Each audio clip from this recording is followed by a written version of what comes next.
Golden lights, flashing cameras. The ESPYs red carpet in Hollywood was buzzing with everything you'd expect. A-list athletes strutting in tailored tuxedos, glistening designer gowns brushing the carpet, and a line of cameras flashing like fireworks. Every superstar from the NFL, NBA, and beyond was there, pausing to smile, wave, and drop soundbites for the cameras. It was a night built for spectacle, awards, applause, and the kind of spotlight moments athletes spend their careers chasing. But while the stars basked under the glow of studio lights, thousands of miles away, one rookie quarterback wasn't anywhere near the carpet, the cameras, or the celebration. Instead, Shedeur Sanders, a fifth-round draft pick still fighting for his first NFL snaps, was walking through the ashes of a Cleveland neighborhood that had been reduced to rubble. The smell of smoke still lingered in the air. Houses stood blackened, windows shattered, toys and memories buried under soot. Families who had lost everything were huddled together, clutching plastic bags filled with the only belongings they could salvage. Most rookies would have been in Los Angeles, shaking hands with celebrities, smiling for interviews, and maybe even angling for a viral moment. Shedeur wasn't. There were no golden lights where he was. Just the dull, orange glow of street lamps and the heavy silence of a neighborhood still grieving. It begs the question, why? Why would a young quarterback still try to prove himself in the league, skip one of the biggest nights in sports, an event that could have boosted his name, his brand, maybe even his career? Why choose a place that offers no applause, no trophies, and no headlines? Because for Shedeur Sanders, this wasn't about exposure. This wasn't about climbing some invisible ladder of fame. For him, this was about something heavier, something the cameras in Hollywood could never capture. It wasn't a night for celebration. It was a night for presence, for connection, for standing shoulder to shoulder with people who had just seen their lives burn to the ground. And that choice is where his story begins. It started with a single deafening boom. On what should have been an ordinary Monday night, the southeast side of Cleveland was ripped apart by a violent explosion. The Rainbow Terrace apartments, home to dozens of working-class families, erupted into flames. In an instant, homes turned into infernos, walls crumbled, and the night sky filled with a choking black smoke that could be seen for miles. The blast was so powerful that windows shattered across the block, scattering glass like ice. What had been a quiet neighborhood minutes earlier was now chaos. Sirens screaming, children crying, and neighbors sprinting through the smoke, searching for loved ones. By the time firefighters managed to control the blaze, the damage was beyond repair. More than 100 residents had been displaced. 42 families were left completely homeless, their lives reduced to whatever they could grab before running for safety. And in one of the most devastating blows, a father was pulled from the wreckage with burns covering 90% of his body. He now lies in a coma, fighting for his life, while his two young children remain in critical condition, their futures hanging by a thread. The trauma didn't just linger in the soot and debris. It seeped into every corner of the neighborhood. Parents wondered where they would sleep that night.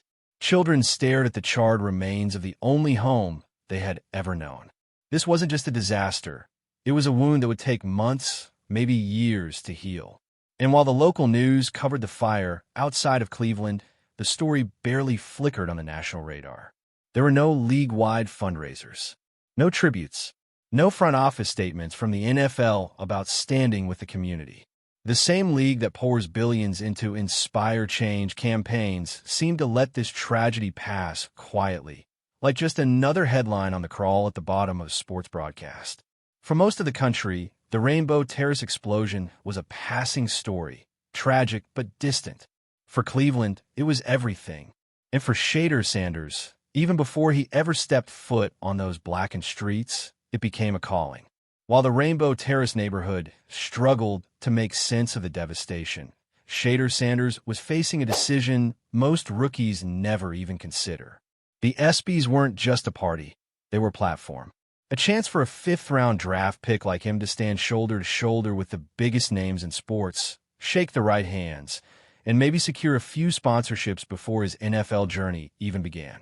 For a young quarterback still fighting for a roster spot, skipping the night could easily be seen as career suicide.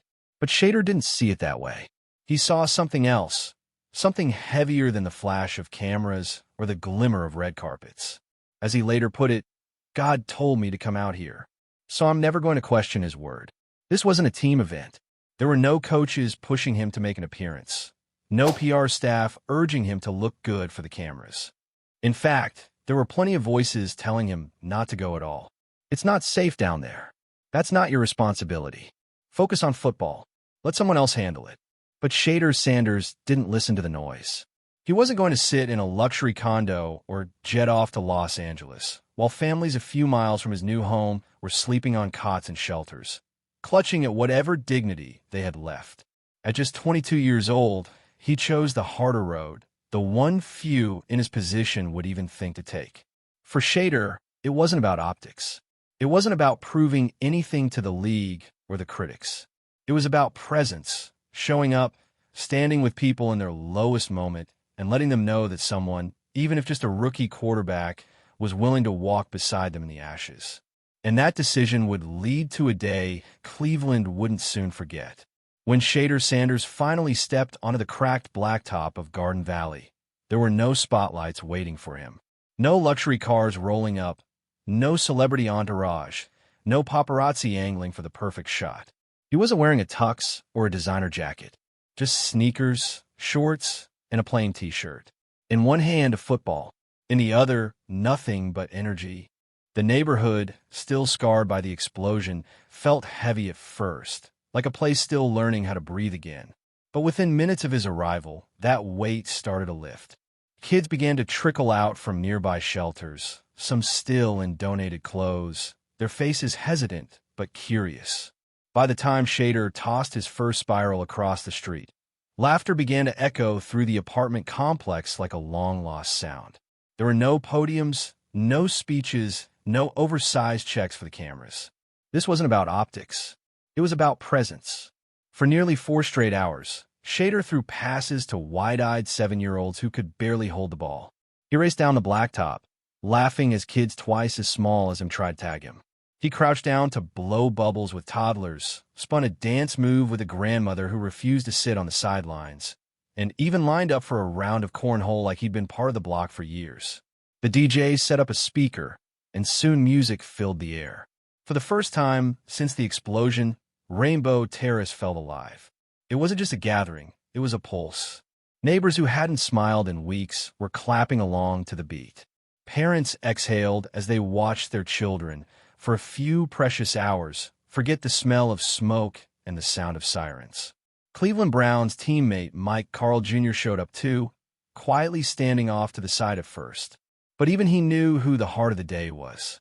It wasn't about the NFL logo or the draft. It was Shedeur Sanders, the rookie with no guarantees, giving every ounce of himself to a community most of the country had already forgotten. And maybe that's what made it so powerful. There were no corporate banners flapping in the wind, no team photographers rushing to capture every handshake. The only cameras belonged to a couple of kids taking shaky videos on borrowed phones. This wasn't charity dressed up for press releases. This was healing. By the end of the day, nearly 1,000 residents had passed through what Shedeur called the Garden Valley Fun Fest. Kids left clutching free footballs and sticky from snow cones. Parents walked away lighter, if only for an evening.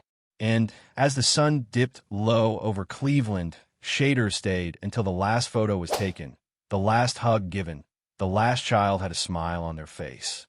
For one day, in a place that had seen only loss, joy returned. Not because of a corporate initiative or a league mandate, but because one rookie quarterback showed up with nothing to prove and everything to give. By the next morning, as photos and short clips from the Garden Valley Fun Fest started making their way across social media, the noise began. And not the kind you'd expect. Instead of universal praise for a rookie quarterback who chose grieving families over flashing lights, the first wave of reactions was sharp, cynical, and loud. Why wasn't he at the ESPYs? Does he not care about building his career? He's just doing this for attention. A 5th-round pick skipping the biggest night in sports? That's not how you make it in this league. The same culture that preaches leadership, resilience, and community impact suddenly seemed to sneer when someone actually lived it. And beneath the surface of the criticism, there was something uglier, an undertone no one wanted to say out loud, but everyone could feel. If Shedeur Sanders were a white quarterback, drafted in the first round, showing up in a predominantly black, working-class neighborhood with nothing but a football in his time, he'd be on the cover of Sports Illustrated by Friday. There'd be a Nike commercial ready to roll. The same decision would be hailed as heroic, trend as inspirational, and be plastered across every sports network in America. But Shedeur? He got skepticism, side eyes, whispered doubts about his priorities. It wasn't the kind of coverage that ESPN would dedicate a segment to. It was the kind of chatter designed to chip away at his credibility, to turn a moment of genuine service into a question mark about his commitment to the grind. And maybe that's the most revealing part.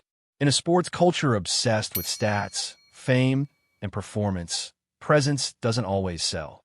Doing the quiet, difficult work away from the cameras doesn't trend the way a viral one-liner or a flashy suit on a red carpet does.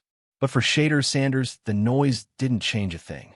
For most athletes, the backlash would sting. A flood of comments questioning motives, headlines framing his choice as a distraction, and whispers about whether he was more focused on making a statement than making the team. But if Shedeur Sanders felt slighted, he didn't show it. He didn't clap back on Twitter. He didn't post a dramatic Instagram caption defending himself.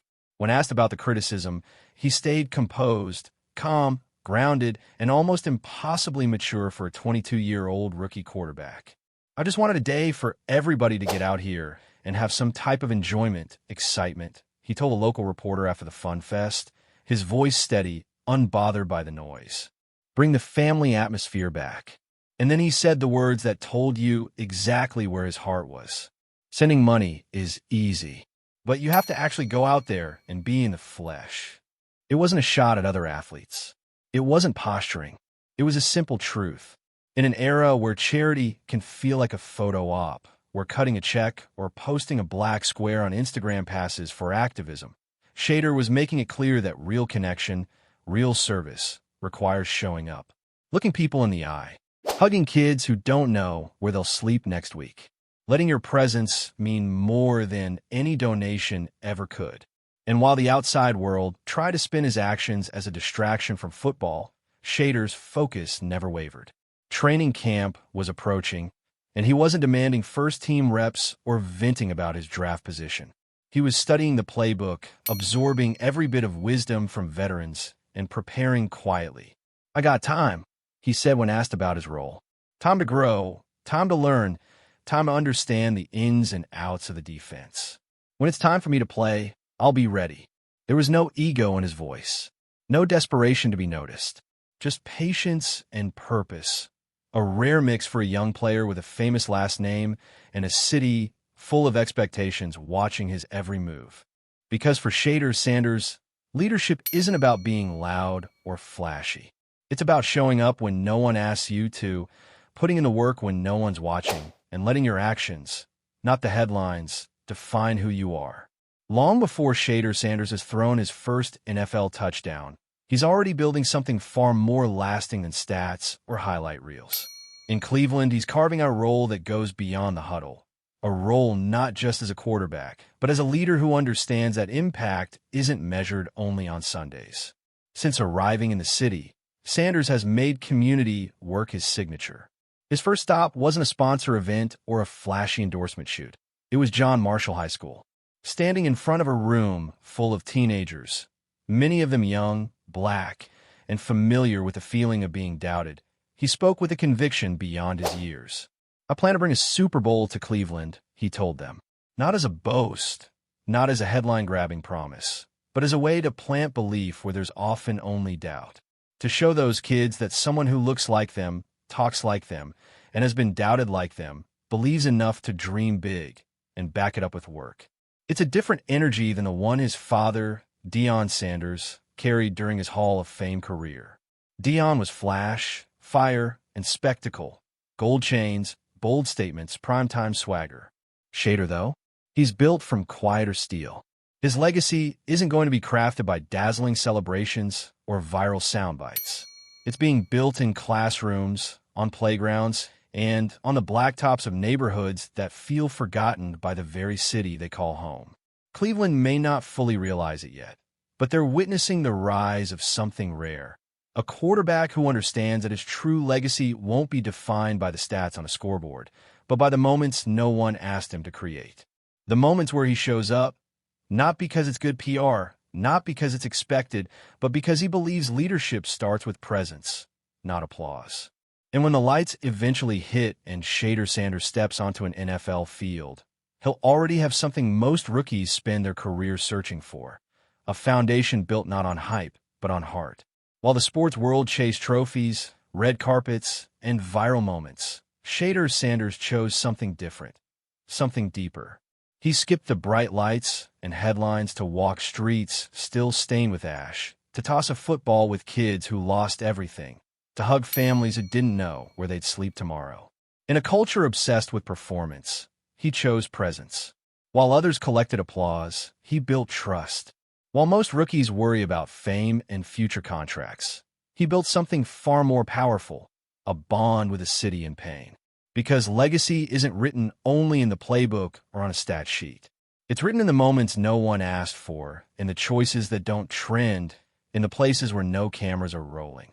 Shedeur Sanders is showing Cleveland, and maybe the entire NFL, that greatness isn't just about winning games. It's about showing up when it matters most. So, what matters more to you? Would you rather be remembered for the trophies you win, or the lives you touch when no one's watching? Because for Shedeur Sanders, the answer is already clear.